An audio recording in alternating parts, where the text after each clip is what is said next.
Hey you guys, Teresina Jackson, your divergent thinker and leader. I am also a self-published author. My autobiography, The Code of Silence, Dirty Little Family Secrets, out on Amazon. Pick it up if you don't catch me in the streets. $25, you guys. Shipping is free on on Prime. So we are going to do a Swan pose today. I told you guys I am transitioning into a Vinyasa yoga teacher. I've never taught yoga, so I am sharing different poses that go along the lines of your chakras. So we're going to do what's called a Swan pose. It's going to stretch your hips, your knees, your quads, and your groin. If you have bad knees, be mindful with this pose and come out if you feel any sort of discomfort. If you have any lower back pain or injury, it can be aggravating to these poses. So in Vinyasa, you do not force a pose. We are doing more so a restorative yoga. So you're going to hold the pose and allow gravity to do the work for you. If you feel any stretch or strain that's, it's pulling, relax or come out of the pose. So steps to go into this pose is to bring yourself into tabletop pose or a cat pose. You are going to slide your right knee between your hands. So that looks like this. You are going to bring the foot closer to your left hip for an easier stretch and further away for a more challenging stretch. Now you can adjust the back of your leg as you see fit. If you can see, my foot is flat to the ground. If you need to use a block, I don't have one with me today, right here, you can use a block for support here. You can stand up, you can stay up high in this pose for about 3 to 5 minutes. If you're a beginner, 1 minute. You can also come all the way down on all fours, using your hands clenched together as a alternative for a block. If you have a blanket, you can place the blanket singly folded under the back of your knee for comfort. You can fold forward onto the floor, or you can use a bolster. So we're going to stay here for 3 cycles of breath, and then we'll do the other side.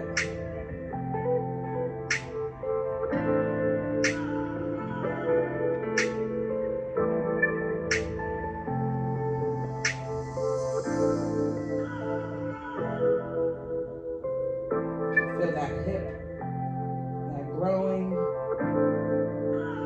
Start to relax.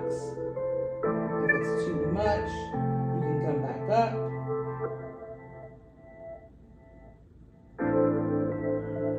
As you begin to relax, that muscle will relax. Wherever you're feeling tension, focus on that area and breathe breath into it to open up space. Now, you may start to feel some emotions if you have not been stretching, not been moving. A lot of those emotions are just kind of stuck. And in this area, ladies, we hold a lot of pain, so you may start to feel some emotions arise. If you do, continue to connect to your breath and allow yourself to feel and release.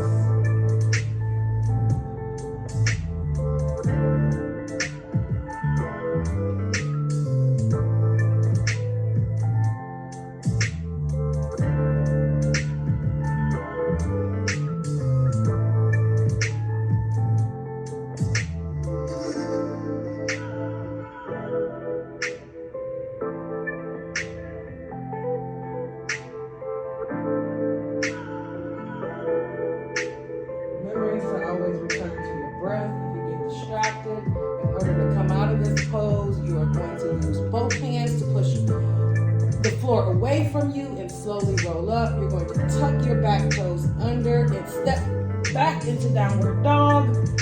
And then we're going to go to the other leg. So again, you're going to take your left foot and bring it in between your hands. Slide your left knee closer to your hands. To your hip, to your right hip for an easier stretch. And then the further away is a more challenging stretch. Again, stretching that back leg out. Putting your foot flat on the floor. You can use a block, a bolster, a blanket. Your good old hands, put your forearms down. Rest your forehead.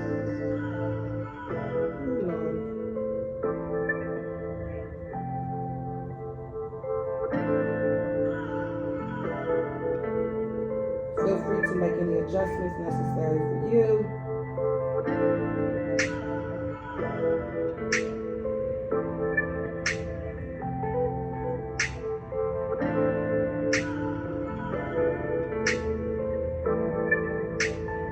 You should do a real good stretch along the side body as well. Again, wherever you feel some tension, focus in on that area and breathe breath. Opening up some space there, letting go of whatever you have been attaching to or holding on to, giving yourself permission.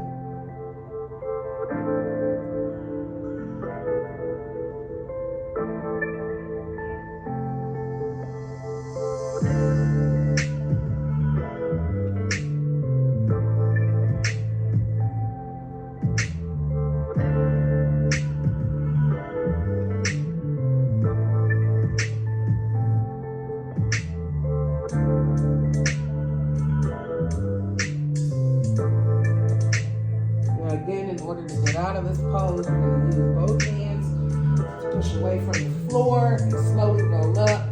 Tuck the back toes under and step into downward dog. And shake those legs out. You should feel that. Then come back down.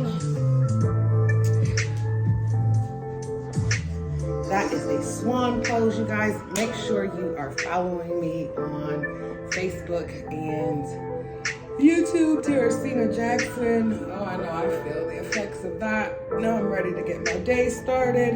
I did some upper body stretching, this is lower body. Again, stretching the hips, the knees, the quads, and the groin. Ladies, for those of you who like to do splits, it's a very great stretch. Yoga is really good for your sex life. If you all are not paying attention, pay attention to your body and how it locks up. And focusing on releasing that tension in those areas, and you'll see it show up in your everyday life, because I know I do, you guys. Have a great day.